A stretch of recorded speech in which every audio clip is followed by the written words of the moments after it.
jaa ngeen jëf yéen ñi safoo seen télé Touba Brésil TV amati nañu mbégte ak kontaan te jàkkaarloo na ak yéen tey ci seen émission thème de la semaine ñu am gan gu spécial muy soxna Fatoumata Bintou Correa di ambassadrice bu Sénégal fii ci Brésil moom seet si woon fii ci Caxias do Sul ñu fekk ko ci hôtel bi bëgg am ak moom benn jotaay comme soxna si ñu ngi lay nuyu.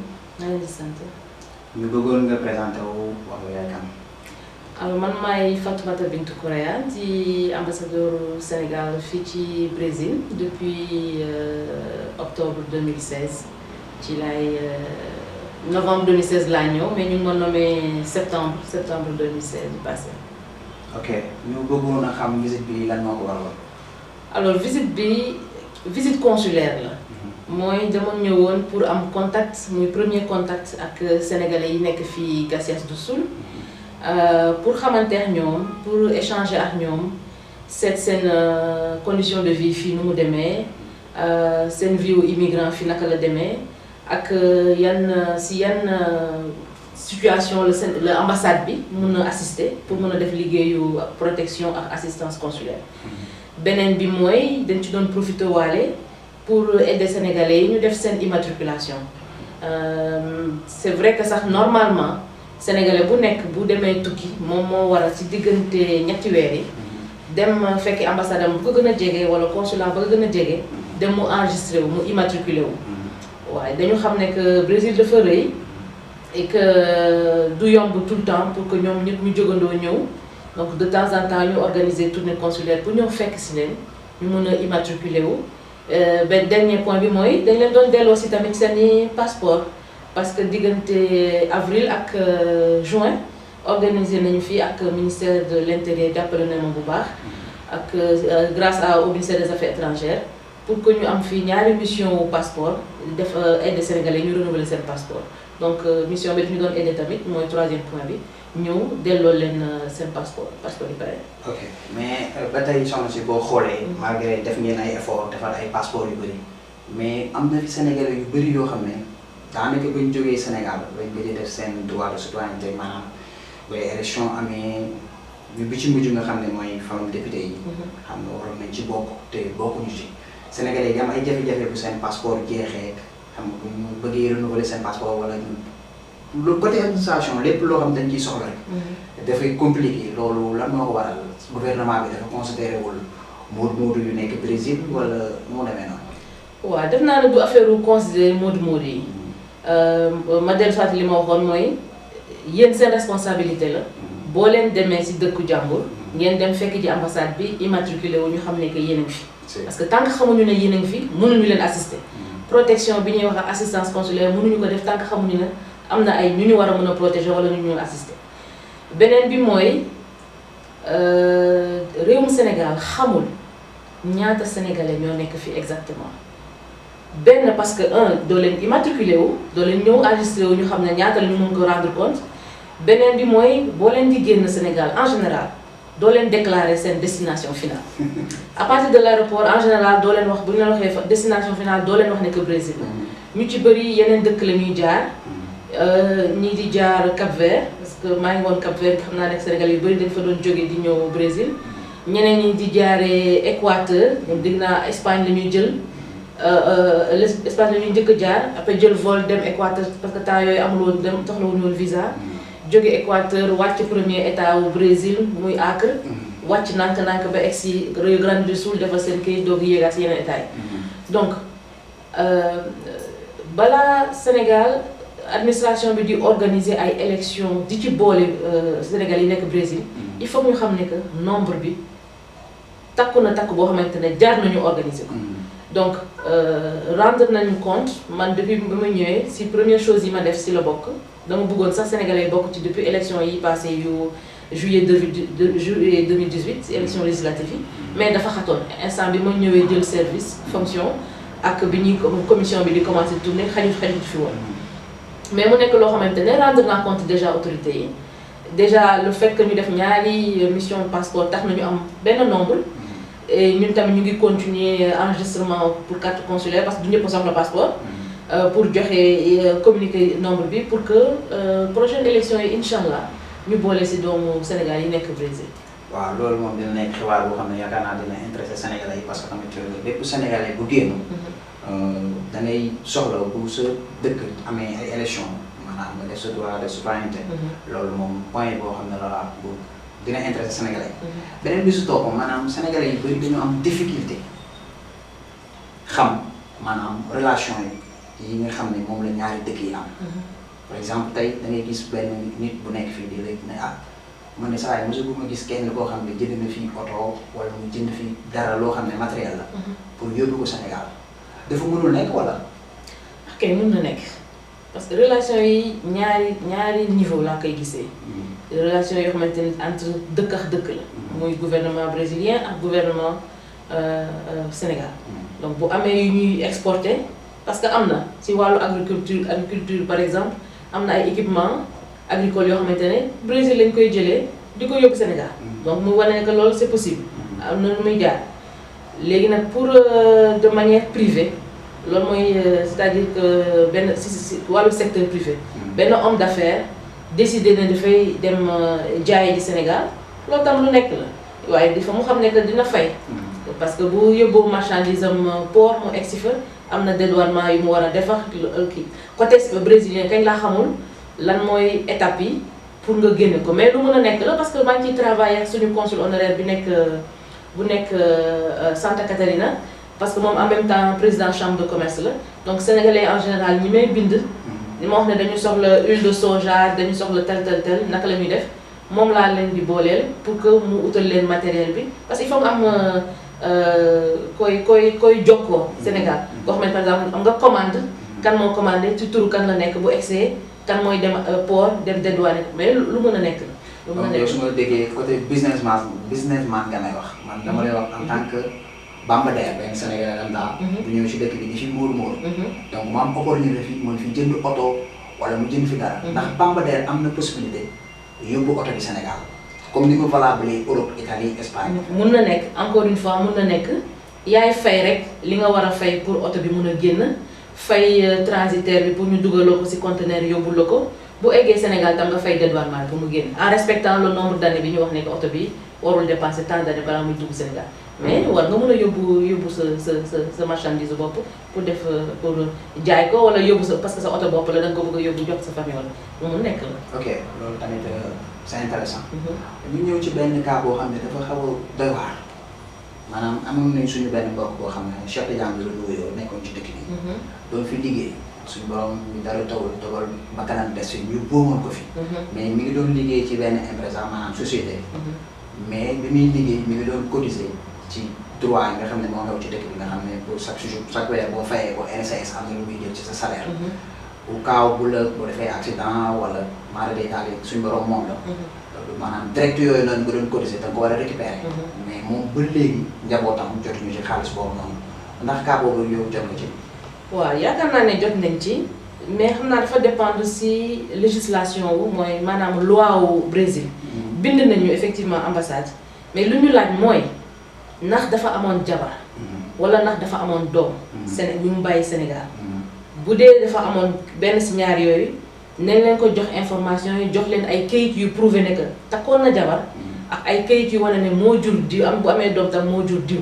parce que si loi bi ñooñu ñooy hérité. ñoom xaw ma déggam yeneen membre de la famille dañ ci yaakaar ni que ñoo war nañ ci mën a am mais d'après la loi brésilienne ndax ni ma jotee courrier bi loolu la ñu wax nañ leen jox nañ leen seetal ndax am na jabar wala am na ay doom yu mu fi bàyyi. te bu dee loolu am na. nañ leen jox tamit preuve yi nekk kooku jabaram la woon wala ñii ay doomam la ñu woon bi ñu jotee documents yi bind na ministère des affaires étrangères parce que ñun ambassade bi ministère des affaires étrangères la ñuy dépendre joxe information yi yëpp amaguñu réponse léegi nag li ñu amul réponse dama yaakaar ne soit dafa amul woon doom wala amul jabar mais l'information est passée amuñu réaction. mais est-ce que wóor na la ne ay jabootam jot nañ ci lettre boobu. kooku moom mënuma toog fii Brésil di ko vérifier mais li ma yaakaar mooy. am nañ direction bu tudd DAJC am na benn division bu tudd chancellerie yooyu da koy gérer pour affaire sénégalais yi nekk à l'extérieur te xam naa ne courrier bi egg na xëy na kañ njabootam ñoo mënagul réagir wala ñoo mënagul am preuve parce que tamit du affaire dem mariage du comme suñu dëkk yi nga xamante ne dem nga nu mu tuddati mariage takk nañ ko ci kër gi am na doy na. il faut nga am kayit civil buy wane yu prouver ne que am na document. donc dama yaakaar ne que bu amul réaction te fekk lu am na jabar wala am na doom c'est parce que famille bi ñoo am problème pour joxe documents yi ñuy joxe yi président di laajte comme preuve. mais bés bu document yooyu réunir mais li mu doon cotiser dina ci jot. loolu laa yaakaar parce que dama yaakaar ne bu fekkee ne que du woon amuñu woon intention fay du ñu saisir parce que du ñun sax ñoo leen bind. dañu xëy suba rek jot courrier bi ñu wax ne que dañ leen jox preuve yi nii pour que ay droit am ñu mun a éviter donc yaakaar na bu amee réponse effectivement autorité dinañu réagir. ok ñu ñëw ci beneen point bi maanaam gis nga li nga xam ne moom moo xew Brésil tout récemment maanaam crise bi ni mu amee Sénégalais yu bëri yu doon nekk ci mbedd bi di jaay daan lal daanaka sax fiscal daan ñoo libéré mais comme ni mu demee nii léegi bi préfet bu bees bu ñëwee Guéra nangootul benn Sénégalais bu lal ci mbedd bi. maanaam chaque instant fiscal bi ñu ngi génn di nangu bagage su gars yi ndax côté relation xalaat nga bis boo toogee ak moom wax ko pour mu utal Sénégalais yi lugaar boo xam ne dañ fa mën a regroupé wu di fa jaay. te am na ci ñu bëri ñoo xam ne njaay bi gënul leen. mais dëkk bi moo toll foofu noonu liggéey jafe na yombul ko ne yombee woon ndax yow xalaat nga bis boo toogee ak préfet bi côté boobu noonu xalaat nga ci waxtaan ak moom. incha allah demain suba ci ngoon la ñu war a am rencontre. max moom. et évidemment loolu ci problème yi ñu gën a war a discuter ci la bokk. bi may laata ñëw démb maa ngi woon Passafondo. te même problème bi la affaire marchand ambulant yi dañ koy bañ. dañ koy bañ pour tout le monde pour sénégalais rek wala pour immigré brésilien itam amuñu droit. def commerce ambulant. donc li ma waxtaan ak préfet bu Passafondo mooy loolu nekk jaayu mbedd bi du seen premier choix. ñàkk pexe la. alors problème mu marchand ambulant yi problème bu am importance la parce que tamit du lu ñuy rafetlu ñun au niveau de l'ambassade.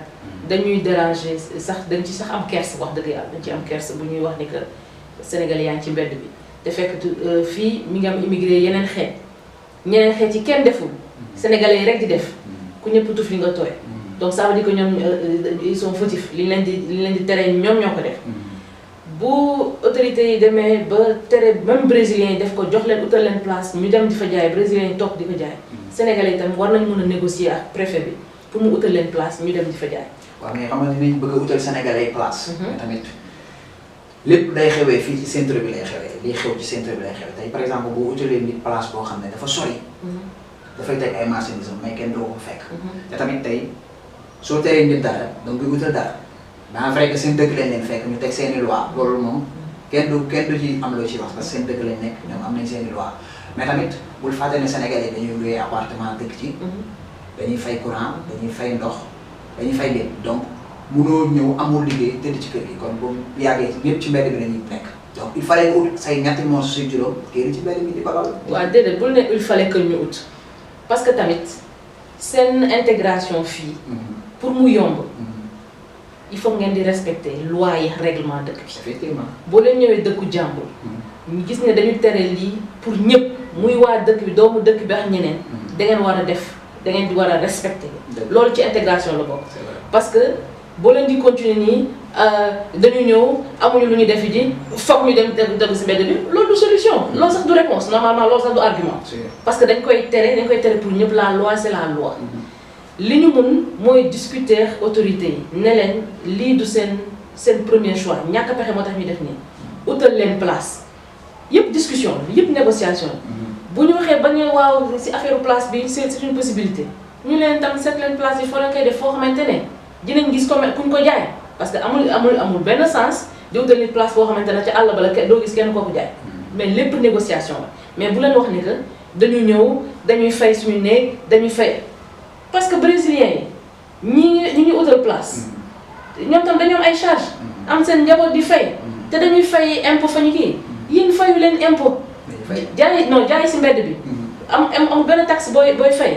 gars yi dem toog si kanamu commerce mooy li ñuy def Dakar rek si pont bi ñi ci am seen boutique di fay yow nga ñëw moodu lal ci buntu boutique jàmbur ne damay daan sama doole waa dama ñëw parce que dama kii kon nu may def du ma sàcc loolu du réponse loolu moom du argument encore une fois intégration lu koy mun a faciliter mooy boo ñëwee dëkku jàmbur nga respecter loi yi wuy dëkk bi ñi ñëpp di dawalee nga dawalee ko parce que sinon dinañ continuer di leen joxoñ duñu gis kenn ku dul Sénégalais alors que du yéen rek a fi nekk comme immigré haïtiens yaa ngi fi ay waa Bangladesh ñu ngi fi ay nigériens yaa ngi fi mais bu leen nangu chaque fois bu amee problème rek ñu daal di joxoñ Sénégalais waaw parce que loolu dafay wane ne que yéen a fautif il faut ñu changer suñu comportement waaw Sénégalais moo war a changer comportement te xam lan mooy ordre te respecter ordre ak discipline loolu moo ñu manqué.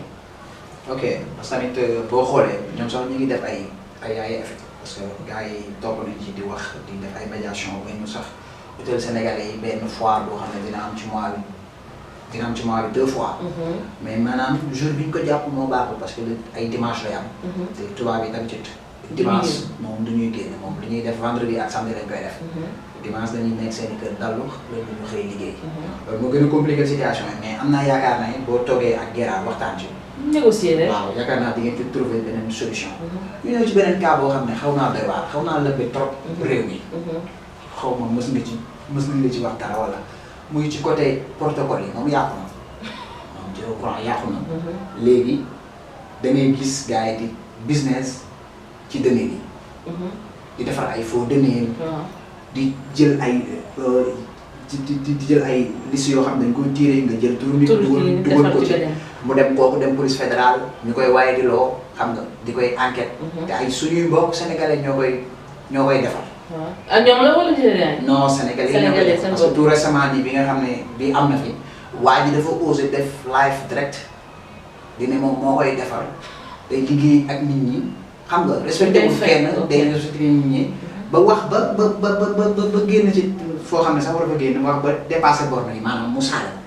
comprendre bi gars yi commencé indi coow lu bëri mu daw dem Argentine ndax yow mbuxum yooyu gars yi def mës nañ police fédérale mës na la ci interpellé wala mu wax la ci taal. li police di def mooy bu amee xelam bu jàppee kenn. ñu tëj ko. mu yónnee ñu lettre. daan nañu tel bu turu tel. jàpp nañ ko parce que dafa yore faux. matul 2 semaines. bi ma yoree bu ma jotee benn message bu doon mel noonu. ki ñu wax ne moo yore présenté kayit bi. du jëmm ji du moom. maanaam dama fa ne woon sax ne que moom ci boppam moo jaay kartam keneen. mais comme yaa ngi may wax ne que dafa am kuy fraude day jël RNI wu jàmbur dugal def ci tur keneen. donc nit ki passeport am normal na. ndax passeport bu récent la yore bu bees tax. passeport bi normal na nekkoon na Brésil depuis bu yàgg. mais RNI bi dafa faux. waaw beneen kii moo ci nekk yeneen données moo ci nekk. police jàpp ko yóbbu tëj prison. beneen bi mooy protocole yi yow sa bopp nee nga yàqu na. waaw donc protocole yi tamit li ko waral mooy protocole yi déjà man sax waruma ci sori.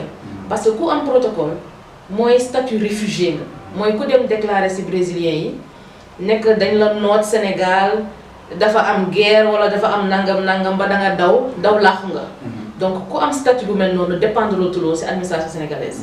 ñoom administration brésilienne duñ ñu saisir jamais ci affaire protocole parce que effectivement dépendre loo mais dama bëgg a wax rek ne que bu fekkee ne que sénégalais yi daan nañ ci bénéficier wu pas parce que dañu bëgg a tiiñal Sénégal na fa am problème mais parce que mooy yoon bu gënoon gaaw pour ñoom am CPF yi ak seen carte de travail. loolu mun naa comprendre mais nag ku ci nekk da ngay jël sa responsabilité def nañ benn affaire dafa am ay conséquences.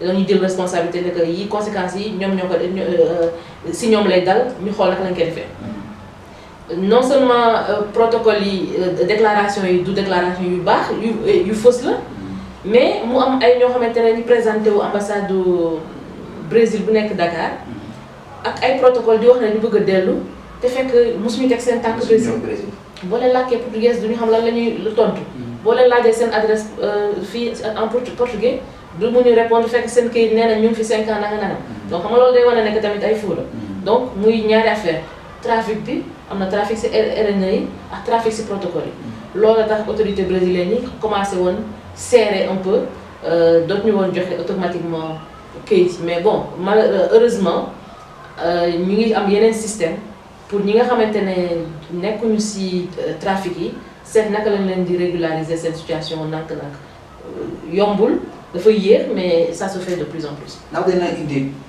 dara ñagasal ci diggante ñaari réew yi côté diplomatie. heureusement boobu ba léegi musul am quand même au niveau entre les deux gouvernements musul am.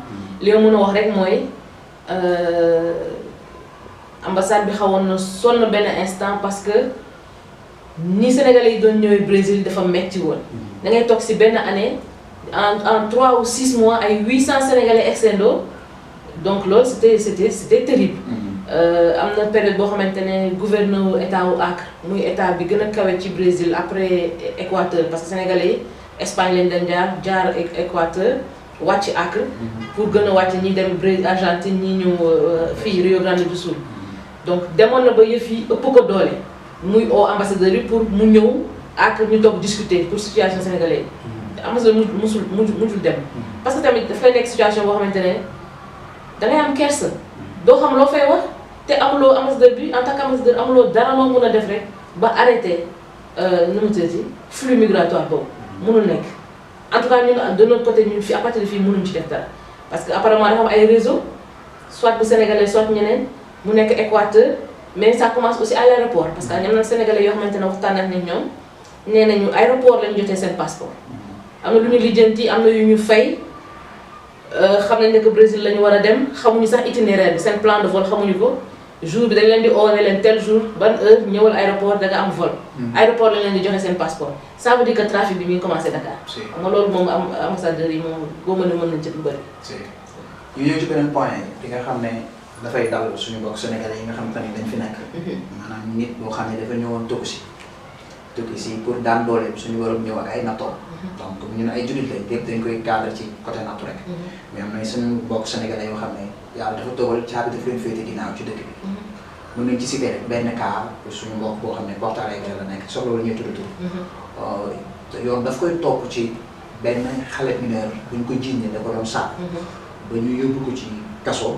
mais boobu ba léegi mi ngi ci kaso bi te waxaguñ ko dara. ndax cas boobu yëg nga ko. yëg naa ko wax nañ ma ci. mais mu nekk lu doy waar ak lu diis parce que affaire u viol dëkk boo dem dafa nekk lu grave lu fait bu élémentaire boo xamante ne dañ koy régler ni mu dem non seulement viol la mais mineur c'est-à-dire xale bu ndaw la ko def dafa siif mooy si wolof si li ñuy wax siif donc mu nekk loo xamante ne yoon dafa am nu muy dalee sa kaw muy fii muy Sénégal ak muy feneen donc fi mu ne nii ñun mënuñu def dara jugé guñ ko xëy na daal bu jugement jotee bu fekkee dafa sàkku ndimbal parce que tamit ñun mënuñu nekk di défendre koo xamante ne respecté kiiwul reconnaître ay toram parce que bu boobaa moom war a reconnaître ne que def na erreur baalu ak xëy na bu boobaa li ñu waroon dal si kawam ñu doon ko wàññi mais ñu ngi déglu xool situation bi fan lay demee naka lay demee en attendant ñu ngi travailler ci benn pour am benn consul honoraire foofu ci Porto Alegre bu boobaa incha allah moom mu commencé suivre dossier bi ñu xam fan lañu mën a jaar ak moom. mais ndax amul benn ci côté diplomatique boo xamee. mën nañ transférer prisonnier bi maanaam yóbbu ko Sénégal. ñu tuddee ko fa ci ay côté bokkam ndax loolu amul. waaw malheureusement amuñu accord boobu entre le Brésil ak le Sénégal mooy accord de transfèrement. buy permettre prisonnier Sénégal dem tëdd buñ ko bu yoon daaneel si kaw ba dem tëddi ko Sénégal wala prisonnier brésilien. mu eggali li mu war a tëdd fii ci Brésil. donc malheureusement amuñu accord de transfèrement entre le Brésil et le Sénégal boo xamante ne day permettre bu ñu emprisonné doomu Sénégal mu dem tëddi ko Sénégal wala ñu emprisonné doomu Brésil mu ñëw tëdd si ko ñu emprisonné ko Sénégal mu ñëw tëdd si ko Brésil. ndax moom mës na la bind benn bataaxal di sàkku ndimbal côté avocat wala dara. wala kenn ku jege ci moom bind la. non moom musul bind président bi mos na poser problème bi. en tant que président association bu Porto Alegre bi waaw. parce que il est bien au courant. te moom si boppam xam naa ne def na si ay jéego seet naka la ñu mën a def mais xam naa ne ram na contaminé que cette situation bu compliquée la donc pour le moment rek dañu lu ñu mën mooy xaar. ñu wax ne que dañ koy kañ lañ koy jugé. mais bis bu ñu ko naree jugé di ngeen ko jëlal ay avocat. bu fekkee ne dafa demandé bu ñu utal ko avocat bu boobaa li ma mën a def mooy saisir ministère affaires étrangères parce que ñun si li ñu mën amuñu possibilité boobu jël avocat fay ko. il faudra que ñu def benn demande spéciale pour que ministère affaires étrangères accepté accordé ñu ut avocat pour que bu boobaa tam après bu fay jotee ministère mën a fay mais du loo xamante ne ambassade mën na ko jël. directement jël décision bi tant que ministère wax ci dara. naka nga gisee président association yi ndax su ma jumul Rio Grande do Sul bi dem nga ci ñetti dëkk. zone bee ñëw Porto Alegre. dem nga Fassa Fondo tey yaa ngi Caxias. naka nga gisee président association bi ak association yi ni ñuy liggéeyee naka nga ko gisee. waaw gis naa ne que association yi organisé nañ bu baax macha allah et ñun loolu daf ñuy faciliter suñu tâche d'autant plus que boobu ba léegi amaguñ fi consul honoraire. parce que lu bëri buñ koy def si président association la ñuy jaar bu ñu amee ay information carte consulaire ñu ngi koy def mission passeport mi ngi ñëw yooyu yëpp si président association yi la ñuy jaar ñoom ñu jaarale ko si seen réseau pour que message yi mun a jàll. donc lu am importance la que sénégalais yi rester en groupe solidarité bi di marcher di fonctionner comme il faut. li ñuy déplorer rek mooy keñ cas yu isolé yi ñi nga xamante ne bokkuñu fenn ñoom ñoo choisir seen bopp duñu nekk en contact ak association bi yaakaar naa ne mën nga bañ a bokk ci activité am association bi mais nga am ay contact pour bu kenn xamul yàlla rek xam malheureusement am na ci ñoo xam ne bokkuñu ci association yi amuñu contact bëgguñu am contact ak kenn am na lu leen dal enregistré wuñu yenn saa yi doo xam sax dañ xëy suba ñu saisir ambassade bi daal ne yaakaar nañ kii dafa dee yaakaar nañ ne ko doomu Sénégal la duñu am numéro parce que mosul immatriculé doo am passeport am donc bu boobaa tamit ñun dañuy jaaraat ci am aussi ci association yi ñoom ñoo ñu aider pour reconnaissance sax ñu assister donc solidarité bi am ci association yi tamit lu may rafetlu la parce que yéen a ñu gën a il faut le reconnaître yéen a gën a efficace ambassade yi parce que procédure administrative ambassade bu dee génn 1000 yaay sax dafa compliqué parce que il faut mu am ay justification alors que yéen bu benn situation posé tout de suite am na noo leen di organiser gérer ko rapidement. parce que tamit am na Sénégalais yu bëri yuy déplorer noonu di kaas ne waa ambassadeur yi duñ defal dara nit sax bu fi décédé. ñun ñooy dajale suñuy 50-50 yu yóbbu ko Sénégal. kon nan la ambassadeur bi parce que xamuñu yow su pouvoir commencé ak fu muy am. donc tey ni occasion la pour nga leeral leen. maanaam budget bi ngay gérer yow lan la mën a def. budget bi lan la mën a def te du lu ñuy am automatiquement il faut ñun chaque fois ñuy def demande di ko suivre pour mu ñëw.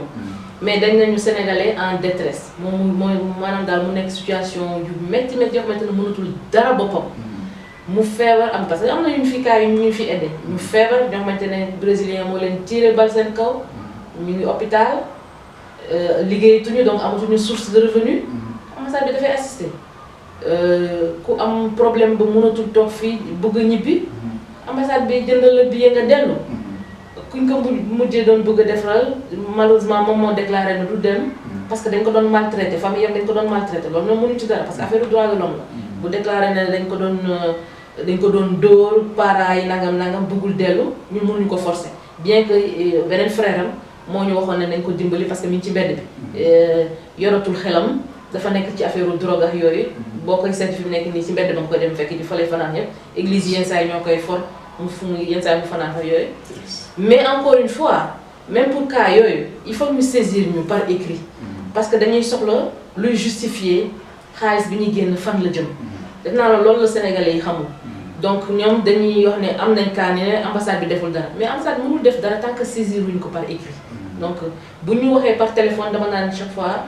chargé des affaires consulaires bi neel président bi mu bind wax décrire situation bi joindre carte consulaire ak photocopie passeport nit ki ñun ñu seet ñu koy def ñu def ko mais tamit moo préciser leen jarul ñuy xaar lu bëri parce que amuñu lu bëri de li ñu mën rek mooy participer maanaam tey par exemple valeur bi bu doon mën nañ ko xayma naata lay toll.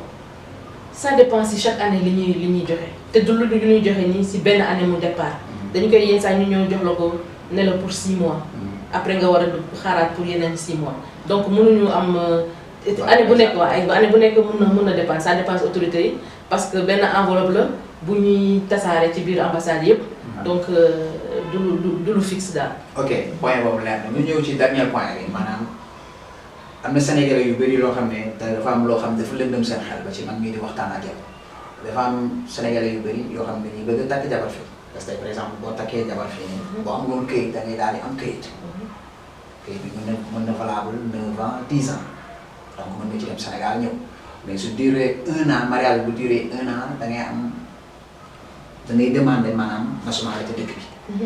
donc soo amee nationalité dëkk bi après da ngay am passeport. mais dafa am yu bëri ñuy wax ne soo amee passeport dëkk bi déjà sa passeport Sénégal ak carte bi dañ koy canceller. waaw loolu Sénégal moo ne. magum jëmm. bu décider boppam jóg ne maa ngi dem uti ci nationalité beneen. dafay perte nationalité sénégalaise c'est automatique. donc yéen peut-être que ñun sénégalais yi xamuñu ko. ñii dem di dem demande ji mais ku ci dem demande ji ba ñu jox la police fédérale daf may bind. daan ne ma sénégalais bu tudd diw juddoo diw tel doomu diw ak diw demandé na nationalité jox nañ ko. bu boobaa man tam ma jël ma bind ministère affaires étrangères informé ko pour que ministère affaires étrangères passe information ministère de la justice parce que loolu mooy réglementation bi. léegi kon kooku su perdee quarantaine ak passeport am nekkatul Sénégalais amatul direct mën na dem Sénégal ak ñëw nag mais amatul direct di voté ak affaire yooyu yëpp amatul. sur droit boo perte seen nationalité kañ wax dëgg yàlla lépp li la nationalité doon may kañ perte nga ko en même temps. waaw mais kon nag loolu jot naa leeral soxna si parce que futur moo tax ñuy xalaat tey par exemple man su ma takkee jabar am passeport. te perte samay kayitu Sénégal bi direct. ëllëg si biir su ma amee njaboot kon sama njaboot yëpp ay prisonniers la ñu doon dootuñu nekk Sénégal. non li daw si li loi bi teg si yow. comme adulte magum jëmm bu décider changer nationalité. du lu muy teg si xale. bu ëllëgee sa njaboot ju fiy juddu am nañu droit am ñaari nationalité de xale bu fi juddu da ngay jël certificat de nationalité brésilien bi ñu ko defaral. nga indi ko ambassade ak sa photocopie passeport ak sa photocopie pièce d'identité ak photocopie pièce d'identité yaay ji fekk perte guloo sa nationalité pour nga déclarer ko boo ko déclarer ñu jox ko benn acte de naissance au niveau de l'ambassade loolu daf koy permettre mu am nationalité bu ëllëgee bu demee Sénégal soxla extrait de naissance au lieu muy dem yeneen mairie affaires étrangères lay dem am na chancellerie mooy toppatoo mooy comme état civil ñi nekk extérieur.